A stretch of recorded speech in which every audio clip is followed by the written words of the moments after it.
হ্যাপির কাছে যাই, হ্যাপিকে মানা করতে হবে। মাস্টার মাইন্ড ফোন করলে তুলতে মানা করবো। কি ব্যাপার, সুদীপ ক্লাবের দিকে আসছে না? ওর দেখা মেখা পাইছি না। কে ফোন করলে দেখি। হ্যালো, ফোন করিস না, ফোন করিস না, ফোন করিস না, নাহলে আমার মতো হাল হবে। কি হয়েছে রে ভাই তোর? তাড়াতাড়ি ফোনটা কাট। ঠিক আছে, ফোনটা কেটে দিচ্ছি। ফোন তুললো?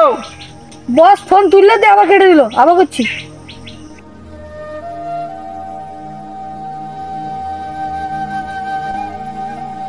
কেটে দিল বস। আমার নাম মাস্টার মাইন্ড, তুই হচ্ছিস আমার চেলা। যতক্ষণ না ফোন ধরবে তুই আমাকে মুখ দেখাবি না। হাট এখান থেকে। ঠিক আছে বস, আমি চেষ্টা করে দেখছি। আমার নাম মাস্টার মাইন্ড, 5 মিনিটের মধ্যে ব্যাংক না হ্যাক করতে পারলে তোর গাঁড়ে মেরে দেবো পট্টি। ঠিক আছে আসছি, 5 মিনিটের মধ্যে আমি একটা করে দেখাবো।